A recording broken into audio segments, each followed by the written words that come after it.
Run, hide, fight, always. I don't care what happens. If you twist your ankle, you fall down the steps, you get shot, something happens, you are a warrior. You are a victor, not a victim. This is Corey Jones with the Be Ready with Safety Man podcast. Join us every week for a new podcast. Follow us everywhere podcasts are played and on YouTube, Be Ready with Safety Man. This is Corey Jones.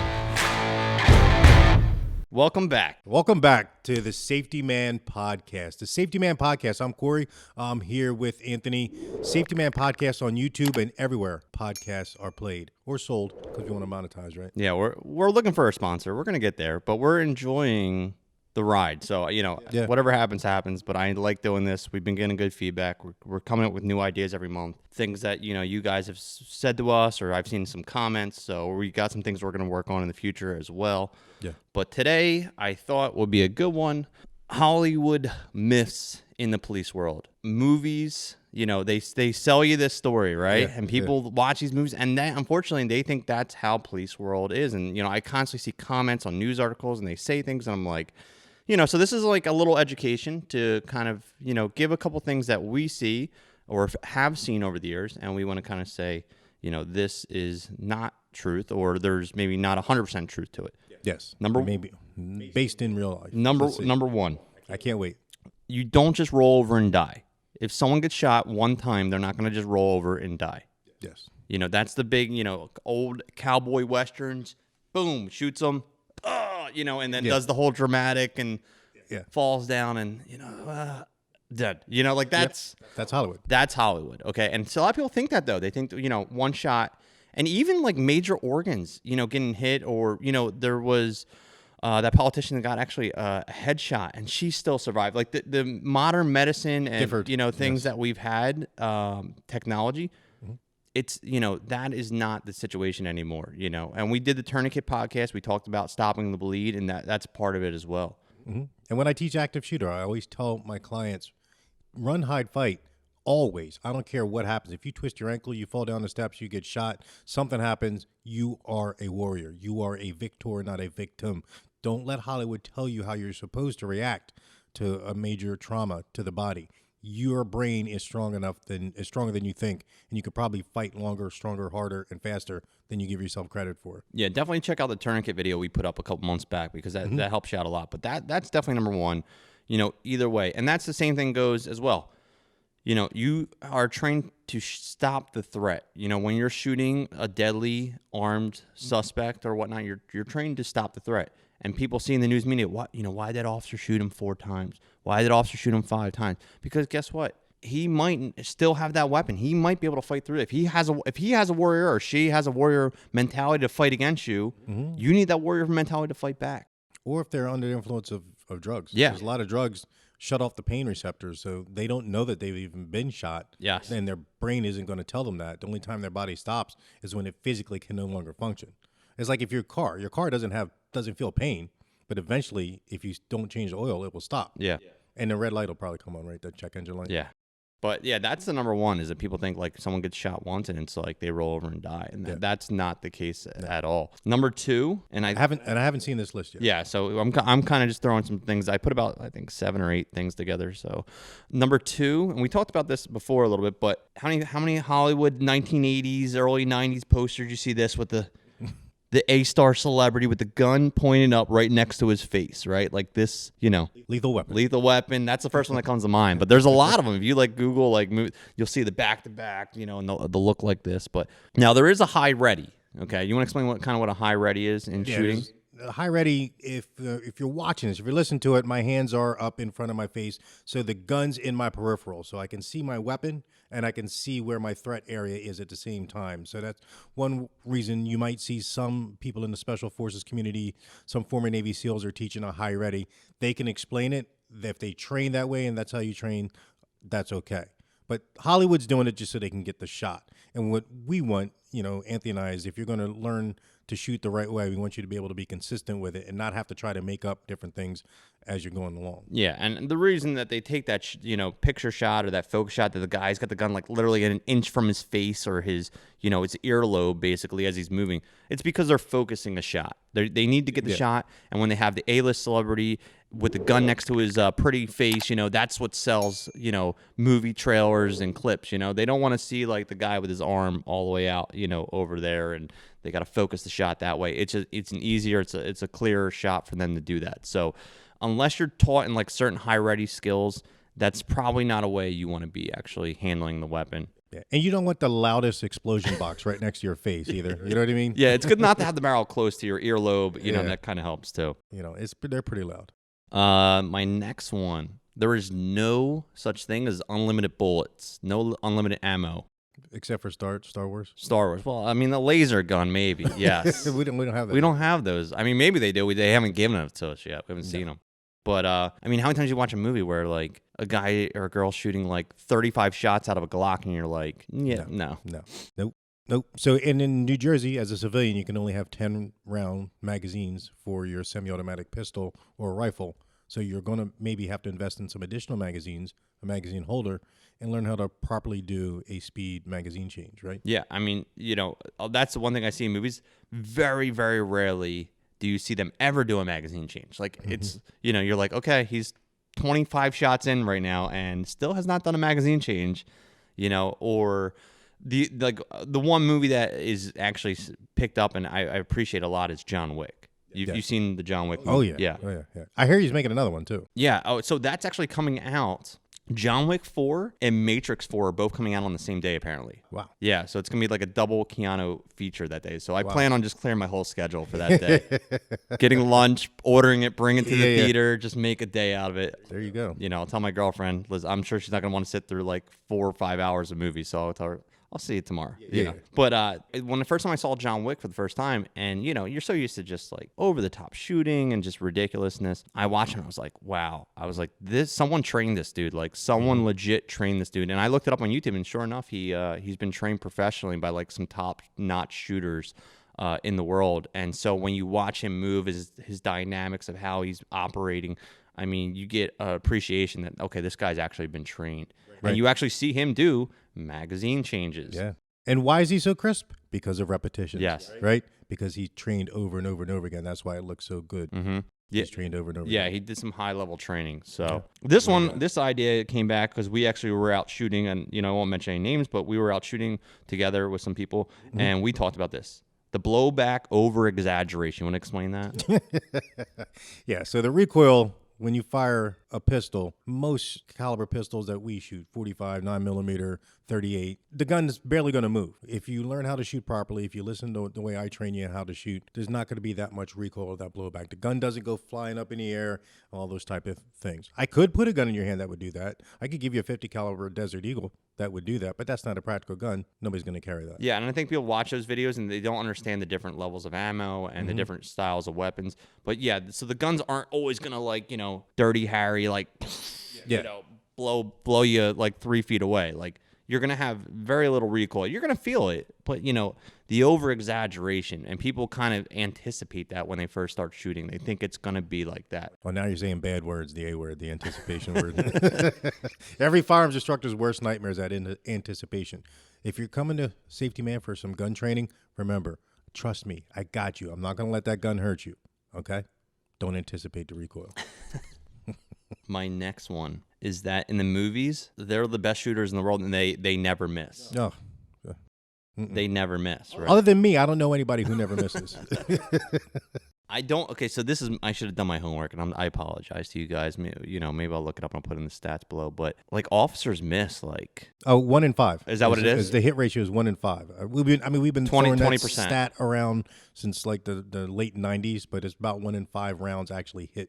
Yeah, so that's 20%. Yeah, that's not good. And you got to realize they're trained shooters. So if you're a non-trained shooter, and you're shooting multiple shots, you're probably going to be way worse than that in like high, level situations. A couple reasons, why do people miss? What? Well, stress. Stress is adrenaline. Mm-hmm. No training, yeah. Or not training enough, or let's put it this way, not realistic training. Right. You're just going there, you show up, you shoot your 60 shots or whatever, and you go home, right? You're not doing any push-ups, get the heart blood flowing, and your stress level's up. No one's yelling at you. No one's, pushing you to the limit. You're not moving, those kinds of things. Because in the movies, guys are hitting like 200-yard Glock shots while driving a car, while the dude's also running down the street, and they're like, Boom. Yeah, and then with no reloads.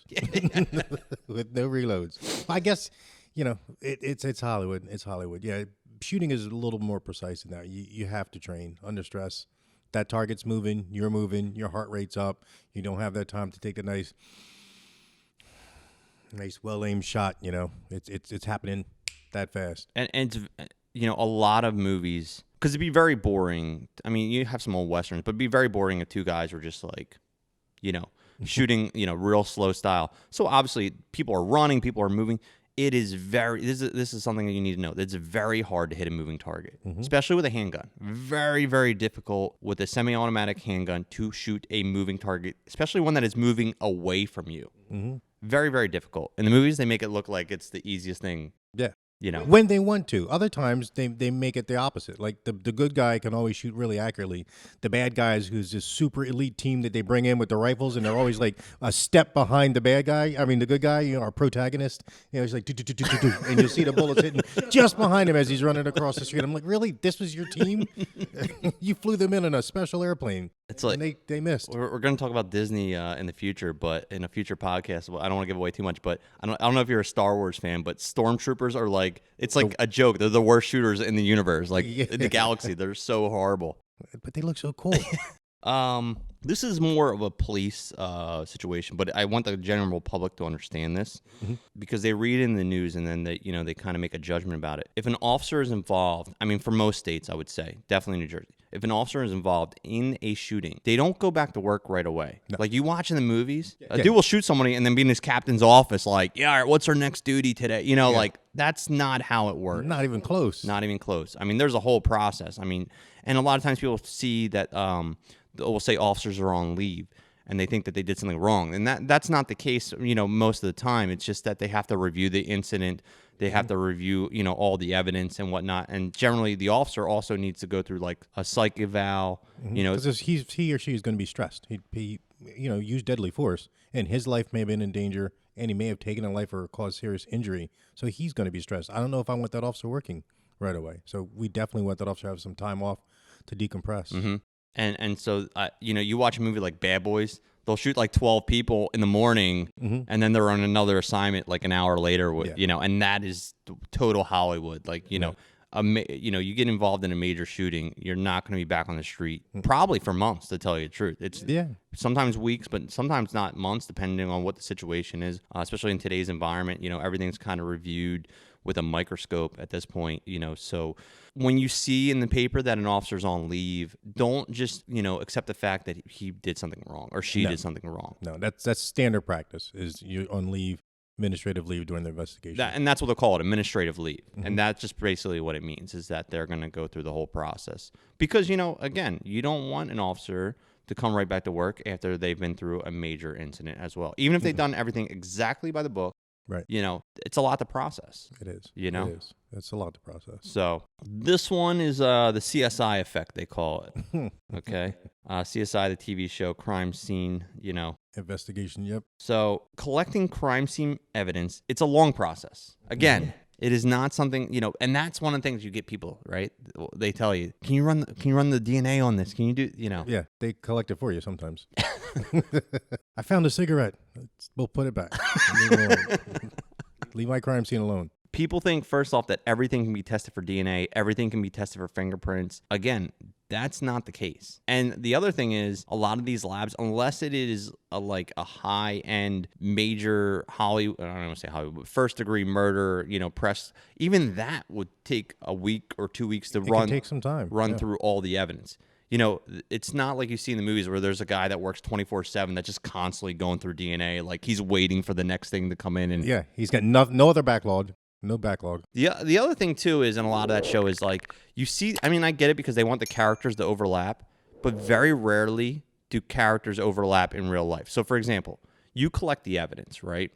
You're going to send it to the detective who's going to drop it off at the lab. He's not going to hang out at the lab with them, oh, this is what I think. Or, looking over their shoulders. Yeah, looking over their shoulders, and they're all going through, like, that's not how it works, whatever. Like, once that's dropped off in the bin or given over, you go back. Then you'll get a report that says Hey, came back to this, or this came back to that at some point later, right? Yeah. And so I think the CSI effect, people want answers like in today's society. They want answers yesterday, basically. Yeah, and you feel bad because, somebody has been victimized, whether it be a burglary or their car was stolen or, heaven forbid, something worse, a physical crime, and they expect that we can get these answers right away. And we just don't have, the technology still has not progressed there, and there's a backlog. There's a lot of crime, and the labs are not as well staffed as you would think that they are. Yeah, and that's the thing too. Is there's only limited people working there, and if it's a weekend, it's a holiday. It's a pandemic. Yeah, there's not going to be people in the lab, or very limited people in the labs, So something happens on a Thursday, and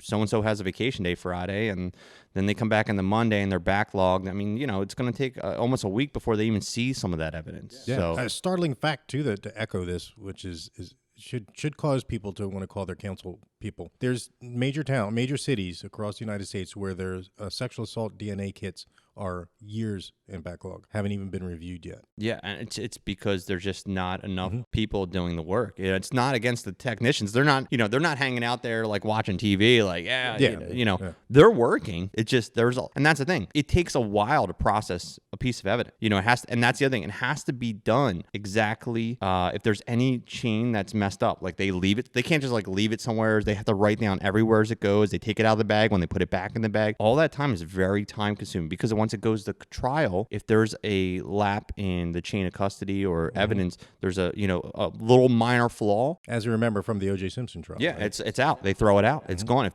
the defense attorney can say, hey, where was it between 3 and 3:15 for 15 minutes? Oh, I went to the bathroom and I left it there on the table. You can't gone. You're done. Oh, well, someone could have walked in and contaminated the evidence. So it's a very time-consuming process, and people have to realize that and, kind of respect that evidence takes a while to process. It does. It takes a while to find, collect, transport, process, and then report back to them. All right, so my last one I got, unless you got anything else on top of it, and this is, I don't know about other states but I know most of them we speak on New Jersey. So what we tell you is New Jersey. Again, what we're telling you again is not, we're not going to give you lawyer advice. We're just doing this for entertainment purposes. So, we got to throw the legal out there. Don't listen to us, okay? Listen to us, but don't listen. Yeah, but don't pay attention. In New Jersey, there is no such thing. Well, you can do it, but you would probably go to jail or get arrested. But there is no warning shots. No warning shots. And that's in like every movie. I had a client just ask me that. Can I do a warning shot? I said, warning shots are illegal. Yeah. In the state of New Jersey. So you want to explain what a warning shot? I mean, most people know, but do you want to explain what a warning shot is? A warning shot could be stop or I'll shoot, and then fire one up in the air to let the bad guy or bad guys know that we have the ability and intention to shoot them, but not actually hit them. So you can't do a warning shot as a sign that you're about to use deadly force. You also can't do a warning shot because you're lost in the woods, unless like you're about to die. Like if it's deadly force, and if you're going to do that, don't shoot it in the air, shoot it in the ground in a safe area, because that bullet has to come down. But that's not the purpose of what we're talking about. Yeah, I mean, you see how many times in the movie you see like the cowboy shoot it up in the air and the guy just stops dead still, right? Yeah. Like, oh no, like he's going to use his gun. You cannot do that. There is no warning shots allowed in the state of New Jersey. That is a fact. I can't verify that for every other state. I would assume though in today's society that's probably. I mean, there's a couple of states that I think you can still do whatever you want. Yeah, but we're not. We're not one of those states. So no. And just think about the facts of what you're trying to do. We don't want to shoot a warning shot. That bullet's going to come someplace at the same speed it left the gun. It could hurt and kill somebody. You don't have a lot of bullets to be playing around with. And if you're in a position where you're firing a warning shot, it may be that deadly force isn't necessary at that time, right? So remember the questions that you're going to have to answer to is why was that force necessary at that time? Yeah. So if you have time to shoot a warning shot, the legislature or the jury may say you had time to leave or exit the area in a safe location. Yeah. So that's what I got for Hollywood Myths today. Maybe if you guys have some ideas of some stuff that you've seen in movies that are just like ridiculous or over the top, drop them in our comments or send us a message, because maybe we'll do a Hollywood 2.0, of some different things. Yeah. But I just want to throw out a couple today. Short Police and sweet. Pursuits. Maybe if you guys are interested, we'll talk about pursuits, those vehicle pursuits. Yeah, that might be a good one too. Yeah. We'll write that one down. But anyway, where can they check you out? Safetyman.co, safetyman.co, everywhere on all social media, Twitter, Facebook, Instagram, LinkedIn, YouTube, Safety Man Podcast, safetyman.co. And eat a hoagie? Yep. You can follow me on Twitter at Eat a Hoagie. Make sure you guys subscribe, check out our podcast channel, and drop us some comments for some future ideas. And we will see you on the next one. Be ready. Thanks, guys.